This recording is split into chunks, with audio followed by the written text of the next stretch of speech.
தான் ஒளி தெரியுதுங்க சார், ஒளி தெரியுதுங்க சார், ஒளி தெரியுது. இறைவன் இப்ப வெளியில வந்துட்டான்னு அர்த்தம். இனி அவன் குழந்தையா இருப்பான்.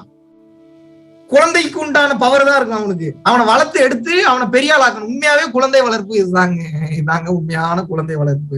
இவனை வளர்த்து பெரிய ஆளாக்கிட்டீங்கன்னா எல்லாத்தையும் சொல்லி கொடுப்பான் உங்களுக்கு. அண்ட சராசரத்தையும் கூட்டு போவான். வா இங்க போலாம், வா புதன் போலாம், வா மார்ஸுக்கு போலாம், நெப்டியூன் போலாம், ப்ளூட்டோ போலாம், உங்களுக்கு கூட்டிட்டு ரவுண்ட் அடிச்சுக்கிட்டே இருப்பான். உங்களை நிம்மதியாவே இருக்க விட மாட்டான். 24 hours என்டர்டைன்மெண்ட் தான். நீங்க எல்லாம் என்ன படம் பார்த்து என்டர்டைன்மெண்ட் பாக்குறீங்க? நீங்க எக்ஸ்பீரியன்ஸ் பண்ணும்போது உணர்வீங்க ஒவ்வொன்னையும். எதுக்கு இத்தனை 1000 கோடி சொத்தை வச்சு என்னத்தை பண்ற பூராத்தையும் கொட்டி விட்டு போங்கடா, நீ வாட்டுக்கு கிளம்பி என்னோட ஆசிரமத்துக்கு கிளம்பி வந்துருவீங்க. மகாவிஷ்ணு இதை இன்னும் எப்படி உயர்ந்த நிலையை எப்படி சீக்கிரம் அடைகிறதுன்னு வந்துருவீங்க. அதெல்லாம் ஒண்ணும் இல்லை, அவ்வளவுதான் பயிற்சி, அதை தாண்டி ஒண்ணும் கிடையாது. அமர்ந்த இடத்தில் அமர்ந்த நிலையில் அப்படியே பாரு, அவ்வளவுதான் உபதேசம். உங்களுக்கு வேலையே ஒண்ணும் பண்ணக்கூடாதுதான்.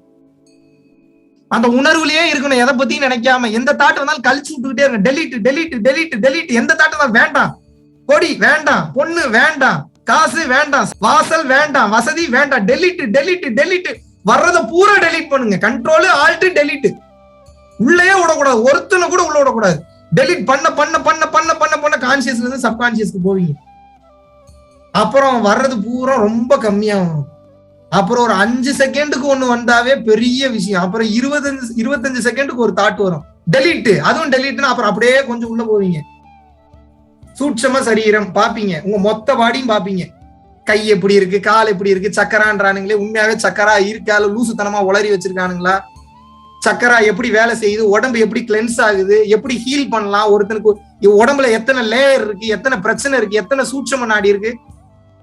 காரண சரீரம் சூட்சம சரீரம் வரைக்கும் போயிருவீங்க. டிராவல்ன்றது என்ன நினைக்கிறீங்க நீங்க? எங்கேயும் ஊர் விட்டு ஊர் சுத்துறதா? உங்களுக்குள்ளேயே டிராவல் பண்றீங்க.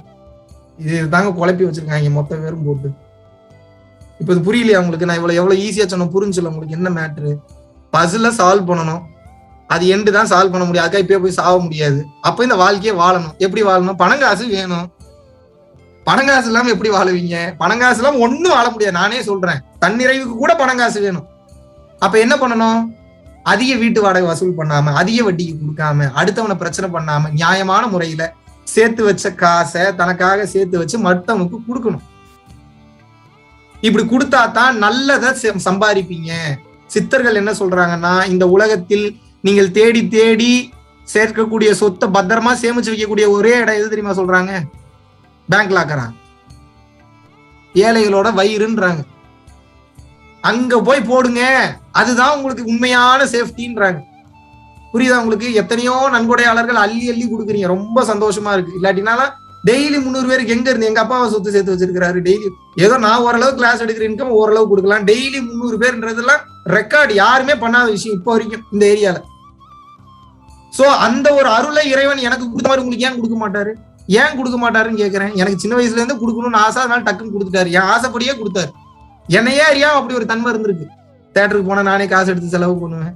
ஒரு பேக்கரிக்கு போனா நானே காசு எடுத்து செலவு பண்ணுவேன். அப்பவே அப்ப அந்த தன்மையிலே இருக்கிறப்ப என்னடா கொடுத்துக்கிட்டே இருக்கிறான். சரி கொடுத்துருவோன்னு கொடுத்துட்டாரு. ஒரு கட்டத்துல மொத்தமா கொடுத்துட்டாரு. போ நல்லா இருந்துட்டு போய் தொலை போ, இனிமேல் என்னை வந்து தொந்தரவு பண்ணாது அப்படின்னு கொடுத்து விட்டாரு.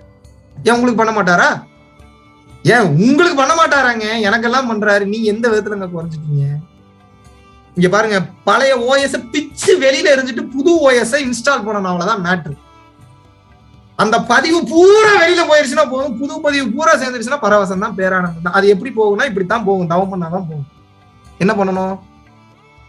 உட்கார்ந்து குறைஞ்சது 1 hour பயிற்சி பண்ணணும் டெய்லியும். எந்த டைம் வேணாலும் பண்ணலாம். 1 hour முடியலனாலும் கொஞ்சம் கொஞ்சமாவது அதிகப்படுத்துங்க. தாட்டை உடைக்க உடைக்க டெலிட். அதை கேட்கவே கூட, அது அழகழகா கொண்டு வந்து காட்டும், கலர் கலரா காட்டும். இங்க பாரு கள்ள மிட்டாய் அப்படின்னு வேண்டான்றணும், இங்க பாரு குலோப் ஜாமுன் வேணான்றல போ அப்படின்றணும், அழகான பொண்ணு இங்க பாருன்னு வேண்டான்றல சொல்லிக்கிட்டு இருக்கல போ அப்படின்றணும். உனக்கு ரொம்ப ரொம்ப பிடிச்ச ஆன்மீகத்தை காட்டட்டுமான்னு ரொம்ப டெக்னிக்கா வரும், அப்பயும் வேண்டான்றணும். அது உங்களுக்கு எது பிடிக்குதோ எது பிடிக்கல இதை வச்சுதான் உங்க எமோஷன்ஸோட பிளே பண்ணிக்கிட்டே இருக்கும். எத்தனை இதுக்கு புரியுது இந்த மேட்ரு? அது மனம் நினைச்சா மட்டும்தான் அதுக்கு மூக்கு நாங்க இரு போட முடியலன்னா வாய்ப்பு இல்ல ராஜா, வாய்ப்பே இல்ல. பயிற்சி பண்ணாம இருந்தா வாய்ப்பு இல்ல. சிவானந்தர் என்ன சொல்றாரு? ரிஷிகேஷ்ல ஆசிரமம் வச்சிருந்த Sivanandar, meditate meditate meditate meditate meditate meditate meditate meditate அப்படிங்கிறாரு. வேற எதுவுமே சொல்ல மாட்டார். என்ன கேட்டால் மெடிடேட் மெடிடேட். சாப்பிட்டீங்களா? Meditate meditate meditate. பதில் இருக்கு. ஆமா சாப்பிட்டு மெடிடேட் பண்ணீங்கன்னா சாப்பாடு தேவையில்ல. தூங்குனீங்களா? மெடிடேட். ஏன் தூக்கம் வராது? சரி, ரகசியத்தை தெரிஞ்சுக்கணும். மெடிடேட். மேட்ச் ஆகுதா? அந்த பொண்ணு யாரு? மெடிடேட். தெரிஞ்சுக்கலாம். உங்களுக்கு எல்லாத்துக்கும் பதில் ஒண்ணுதானுங்க. மெடிடேட் பண்ணா எல்லாமே தெரியுங்க. அவ்வளவுதாங்க ரகசியம். மனிதனா இருந்து சித்தனா மாறிடுங்க. தலைவலி ஓவரா எடுக்கும் இந்த பயிற்சி பண்ணும்போது. தலை போட்டு பிச்சை எடுத்துரும் வலி. குளிச்சிருங்க, தலைவலி இறங்கிடும். மெயினா இந்த பயிற்சி பண்றோம், உச்சிக்கு மட்டும் எண்ணெய் வைக்கவே கூடாது. பண்ண பயிற்சி எல்லாம் வீணா போயிடும். சைடுல வச்சுக்கோங்க, இங்க வைங்க, இங்க வைங்க, இப்படி வைங்க, இப்படி எங்க வேணாலும் வைங்க. உச்சிக்கு மட்டும் எண்ணெய் வைக்காதீங்க. உச்சினா முதல்ல எதுவும் தெரிஞ்சுக்க. குழந்தைக்கு தலை துடிக்கும் இல்லையா, அந்த இடம் தான் உச்சி. அங்க வைக்க கூடாது. எண்ணெய் அழுத்தி வைக்கவே கூடாது. ஹீட் இறங்கிடும். ஒண்ணு. இது எல்லாத்தையும் தாண்டி ஒரு வீடியோ ஹீட்டை பத்தி போட்டிருக்கேன், அதை பாத்துருங்க.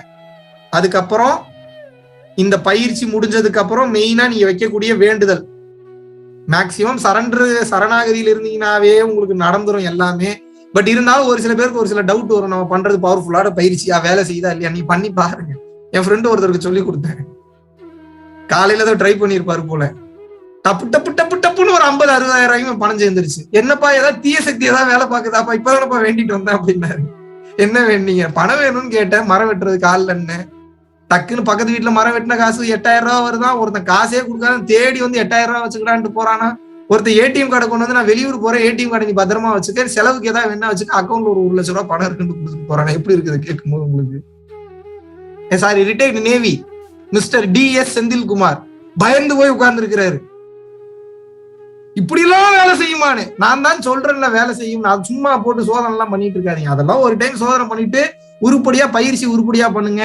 பெரிய ஆற்றல் வந்துருச்சுன்னு எல்லாத்தையும் ஹீல் பண்ணிட்டு தெரியாதீங்க. உள்ளதும் போச்சுடா லொல்லக்கண்ணான்னு உட்கார வேண்டியது. அதுக்கப்புறம் ஆற்றலை சேமிச்சு வைங்க. முக்திக்கு நமக்கு பவர் இருக்குன்றது வந்து பாத்தீங்கன்னா உபயோகப்படுத்துறதுக்கு இல்ல, ஞானம் தான் நமக்கு வேணும். இதாங்க ரெவல்யூஷன். இது நான் பண்ண நினைச்சேன்னா முட்டாள் தானே. அது எப்படி இதுக்கு முன்னாடி இந்த மகாவிஷ்ணு பண்ணிருக்கணும்ல. அப்போ நம் மூலியமாக நிகழ்த்துவார்கள். வித்யா பூஜாக்கு ஒரு ஆப்பர்ச்சுனிட்டி இருக்கு, எழில் அரசிக்கு ஒரு ஆப்பர்ச்சுனிட்டி இருக்கு, கவிமதிக்கு இருக்கு, அர்ஜுனனுக்கு இருக்கு, ஆதிராக்கு இருக்கு, கோகுல்ராமுக்கு இருக்கு, GM சரவணகுமாருக்கு இருக்கு, சந்திரனுக்கு இருக்கு, லோகேஸ்வரனுக்கு இருக்கு, லட்சுமிக்கு இருக்கு, எல்லாத்துக்கும் இருக்கு. இப்படி உங்களுக்குன்னு ஒவ்வொரு வேலை இருக்கு. எல்லாரும் என்னை மாதிரி கடையை போடணும்னு அவசியம் இல்லை. திறமை இருக்கிறவங்க, தகுதி இருக்கிறவங்க கடையை போடுங்க. நானே வந்து வாழ்த்துறேன். மொத கஸ்டமர் நான் தான். எனக்கே கவுன்சிலிங் கொடுங்க. எந்த அளவுக்கு தெளிவா இருக்கீங்க நான் பாக்குறேன். அதை தாண்டி உங்களுக்கு வேலை என்னன்னா, உங்களுக்கு பிடிச்ச ஃபீல்டு, சினிமானா சினிமா, பிசினஸ்னா பிசினஸ், உங்களுக்கு எது பிடிச்சிருக்கோ அதுல பெரிய அளவுங்க. பணம் இங்க பாருங்க, பணம் வந்துருச்சுனாவே 95% பிரச்சனை முடிஞ்சிடும் உலகத்துல. ஆனா பணம் எதுக்கு வரணும்னு உங்களுக்கு தெரியணும். 100 கோடிக்கு பணத்துக்கு நீங்க கால்குலேஷன் போட்டுக்கிட்டு இருக்கீங்க. முதல்ல தன்னிறைவுக்கு போதுன்னு உங்க ஆசைகள் எல்லாம் குறுக்கி ஒரு இடத்துக்கு கொண்டு வந்துருங்க. இவ்வளவு எனக்கு போதுன்னு கொண்டு வந்துட்டீங்கன்னா அதுக்கு தகுந்த பொருள் ஈஸியா வர ஆரம்பிச்சிடும். எத்தனை பேருக்கு புரிஞ்சு? பயிற்சி பண்ணுங்க, ரெகுலராக பண்ணுங்க. இந்த குருவின் பரிபூர்ண அருளாசிகள், நீல் ஆயுள், நிறை செல்வம், மாண்புகள், நற்பேறு, நன்னிலம், நன்மக்கள் பெற்று மெய்ஞானம் விளங்கி அகந்தை குறைய அன்பு அதிகரிக்க அருட்பெருஞ்சோதியின் ஆற்றல் வெளிப்பட்டு உயர்ந்த கட்ட நிலையான தனிப்பெருங்கருணையை அடைந்து நீங்கள் அனைவரும் முக்தி நிலையை, பிறவா பெருநிலை அடைய வேண்டுகிறேன். எல்லாம் வல்ல வல்லாரின் அருளினாலும், காஞ்சி விஸ்வநாத சுவாமிகளின் அருளினாலும், தேரையர், போகர், புலிப்பாணி, அகத்தியர், சட்டைமுனிநாதர், காலங்கிநாதர் மற்றும் ஏனைய குருமார்கள் அனைவரின் அருளினாலும் உயர்ந்த கட்ட செல்வங்கள் யாவையும் அடைந்து குருமார்களின் பரிபூர்ண அருளாசிகள் கிடைக்கப்பெற்று நீலாயில் பெற்று உயர்ந்த கட்ட நிலையை அடைய வேண்டுகிறேன். குருவின் பரிபூர்ண அருளாசிகள். குரு கடாட்சம். அனைவருக்கும் நன்றி. நன்றி.